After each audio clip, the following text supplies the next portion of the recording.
Sziasztok, az itt a Medieval 2 magyar mod végigjátszásán következő része. Ebben a részben elfoglaljuk Milkó települést. Ez egy bizánci kézen van jelenleg az a település. És hát ez okozza a problémát, ugyanis ugye, mint említettem,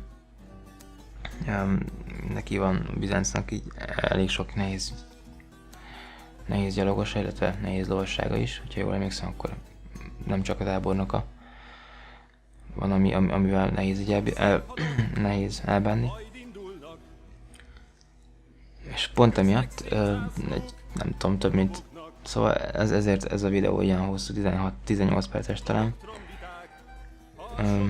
Mert hogy elég hosszú a csata, és nem akartam két külön részre szétszedni.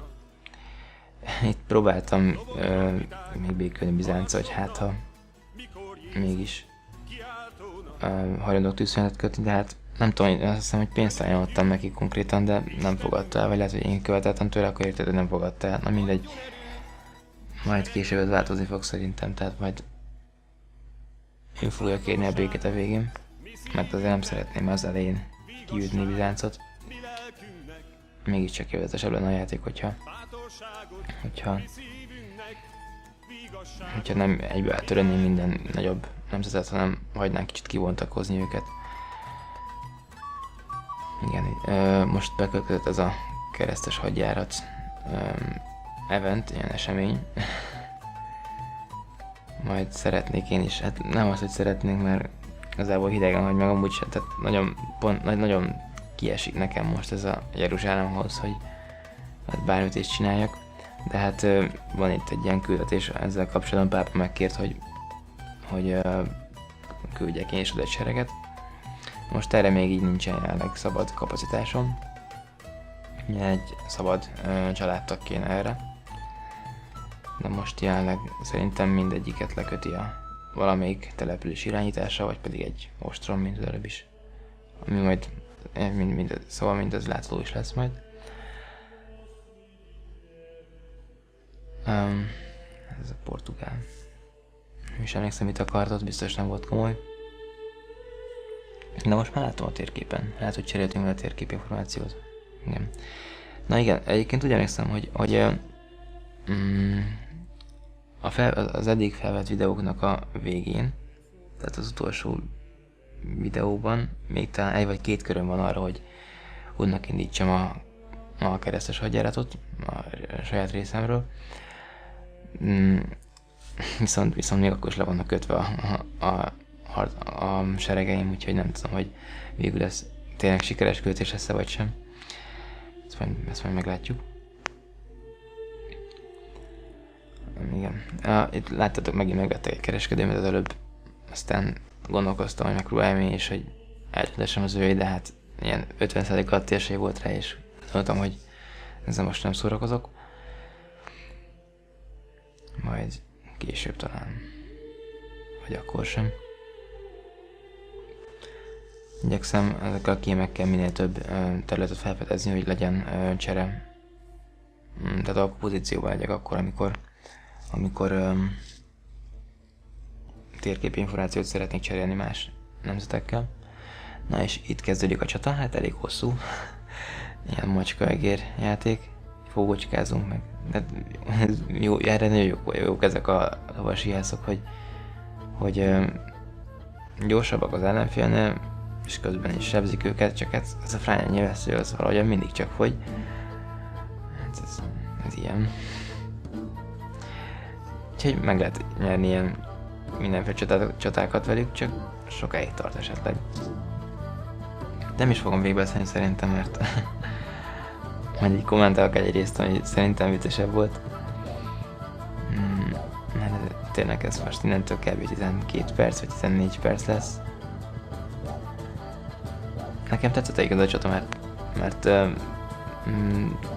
ugye mindig kerülnöm kellett a direkt ütközetet az ellenséggel. És nyilván a lovasi jászaim, ez nem biztos, hogy alul maradtak volna, de legalábbis nagyon-nagyon nagy veszteségeket szenvedtem volna. Nagyobbakat, mint amekkorákat végül elszenvedtem. próbálom bekeríteni, hogy hát sajnos nem tudok elég közel menni hozzá ahhoz, hogy lőtávolon belülre érjek, és hát hogy ő legyen a lőtávolságon belül, bár ez így helyes. Na mindegy. Igen, itt látjátok, hogy már egy-két egységem lőtávolon belül van, viszont neki is nyilván a kijászai. És igen, jól alkalmaztam is itt a szétszólódás parancsot. Kevesebb emberrel találják el. És ugye a problémát az előbb látott nehéz lovassága okozza például. Igen, azt hiszem, hogy ez nem csak a tábornoki lovassága, hanem volt neki még egy másik nehéz lovas egysége is. De lovas hiása sajnos tényleg az volt, és az bosszantott, arra emlékszem nagyon. Aztán szépen lassan az is elfogyott. Lehet, hogy csak a végén, tehát lehet még a végső rohamban is kellett vele küzdenem. Igen, próbálom minél több oldalról, hogy esetleg legyenek olyan egységeim, amelynek a hátát érje a lövés, és nagyobb sebzést érjek el ezzel. Segít az nyilván, hogy egy kupacon vannak, és így több nyilvessző talált célba. Viszont nyilván ezek az épületek fedezéket is biztosítottak számukra valamennyire, tehát többször bosszankodtam azon, hogy már megint megakadt abban a kis kunyhóban a lövedék, és pazaroltam a lőszert, a nyilakat. Elég lassan fogytak egyébként az emberi, úgy emlékszem, tehát talán a csata lehetett egy órás, vagy nem is tudom. Ez a leggyorsabb sebességre felgyorsítva, és nem is lassítottam vele sehol, mert így is nagyon hosszú, és gondolom, hogy annyira azért nem volt érdekes csata, hogy ezt órákig nézegessétek. Már hogyha egyáltalán valakit érdekel egy ilyen csata, nem tudom. Azért vicces visszanézni.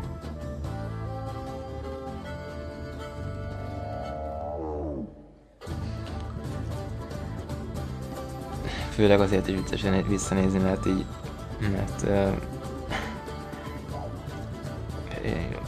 szóval vicces látni, hogy olyan sokat igazgatom az embereimet, hogy hogyan álljanak, hogy minden jobb legyen.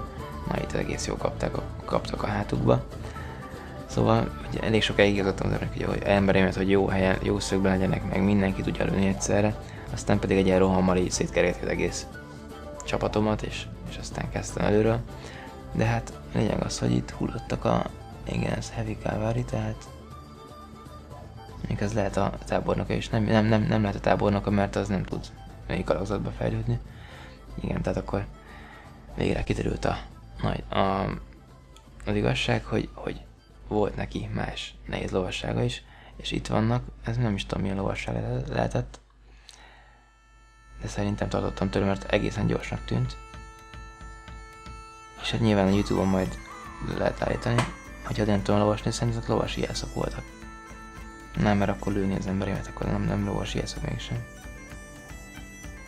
De nem is könnyű lovas, mert hogy az meg utolérni őket, az én egységeimet. Talán valami kettő között, vagy szerintem nincs a kettő között, szerintem van nehéz lovasság, tábornok lovasság, könnyű lovasság, meg lovasi jelsz. Szerintem másfél lovas nincs is. Na mindegy.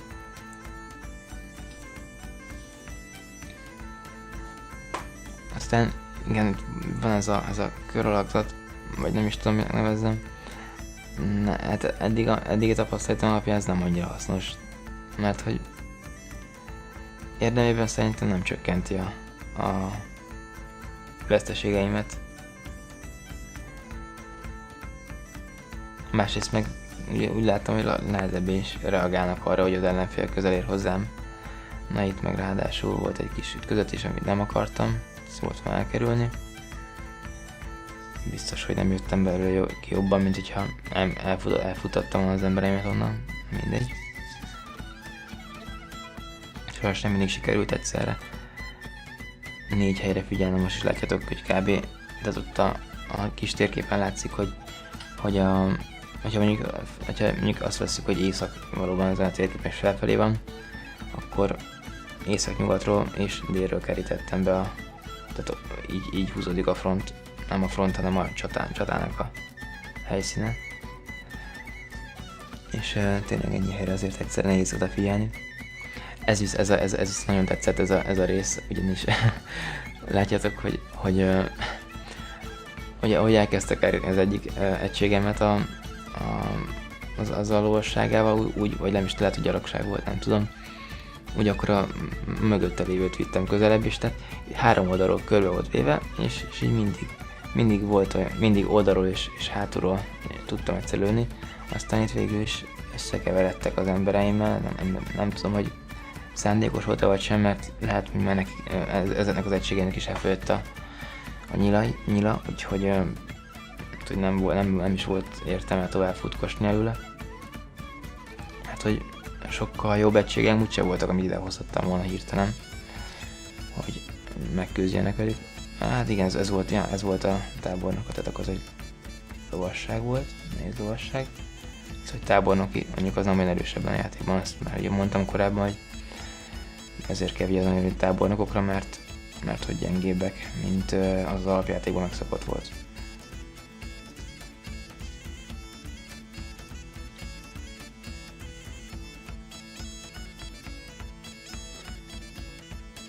Most olyan, mintha már nem is nagyon sok ebből a csatából, de azért még van, még több mint 5 perc szerintem.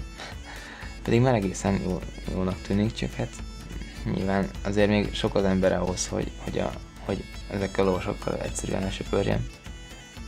És hát bizony vissza fog menni a főterére, ahol pedig nyilván az utolsó emberéig küzd, tehát ez pedig minden helyzetben sajnos egy ilyen mészárszéket jelent, nem csak az ő, hanem az én embereim számára is ugyanis. És nem adja fel, érthető okokból, kifolyólag. Az a piros csík, ami jelzi az esélyeket, az mutatja, hogy én állok jobban, de hát látjátok, még van nem tudom 3 vagy 4 ilyen majdnem, hogy teljes értékű egysége, ami azért, sőt még ez a lovasság itt van.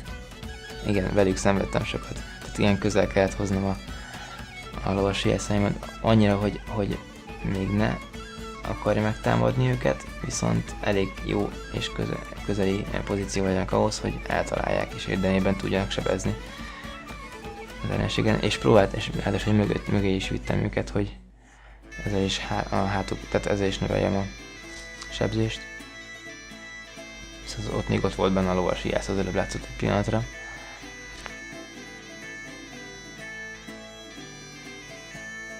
Így, ahogy most nézem beszéd közben a vágó programban, elég akadozó, remélem, hogy nem ilyen lesz a videóban végül, majd feltöltök.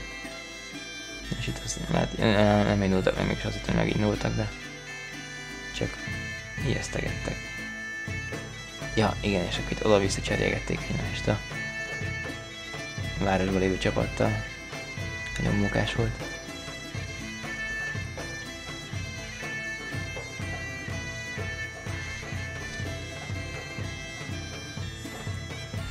Beküldöttem már mindenkit, csak mondtam, hogy inkább először elhasználok minden nyilat lehető legjobban, tehát igyekeztem a nehéz lovasságára koncentrálni, hogy legalább az ne legyen neki, mert az gondoltam, hogy az jelenti a legtöbb veszélyt, a legnagyobb veszélyt.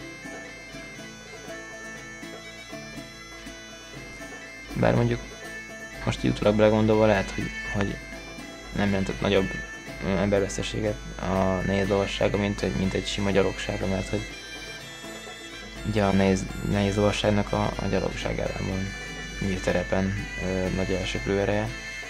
Most itt ilyenről nem beszélt, de ebben a csatában ilyen nem volt, hogy erről lett volna szó.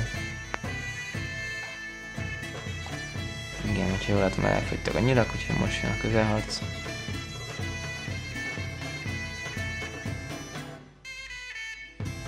Próbáltam egyszer minden oldalról támadni, hogy legalább legyenek olyan egységeink, amiket hátba vagy oldalba kapok.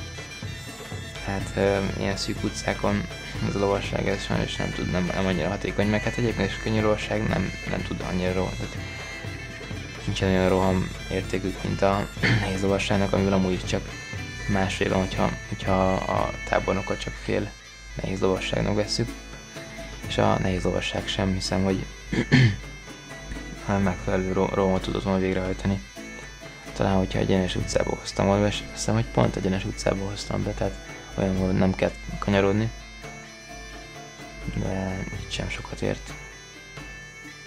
Hogyha előre küldtem volna, akkor esetleg belég rongyol, és akkor töröpködnek a nagy lovasai, de akkor meg nyilván azok a lovasaim szenvednek el nagyobb veszteségeket.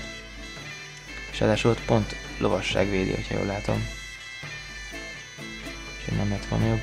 De arra vártam, hogy megtámadja a gyalogságomat, és ezért igyekeztem így minél közelebb vinni őket egymáshoz. Mert erre aztán várhattam. Meg azért voltak itt így készenlétben a lovasaim az utca két végén, hogy majd amikor támad a lovassága, akkor, és kicsit esetleg visszaszorítja a gyalogosaimat, akkor tudjam beküldeni az erősítést. Na és akkor itt megindult a roham. Öldöklés. Nem tudom, ezt egy kancsóbor mellett lehet, vagy jobban lehetett volna rendezni, de sajnos nem jellemző a játékra, hogy a gépi ellenfél ilyenre nyitott legyen. És igen, itt vannak is nagy, hát igen, ezt hiszem, hogy pont sikerül megmenekülni annak az egy fős egységemnek, már ki is menekítettem. A nehéz lovasságban is már csak 8 fő maradt, szóval látjátok a veszteségeket. Köszönöm a figyelmet, sziasztok!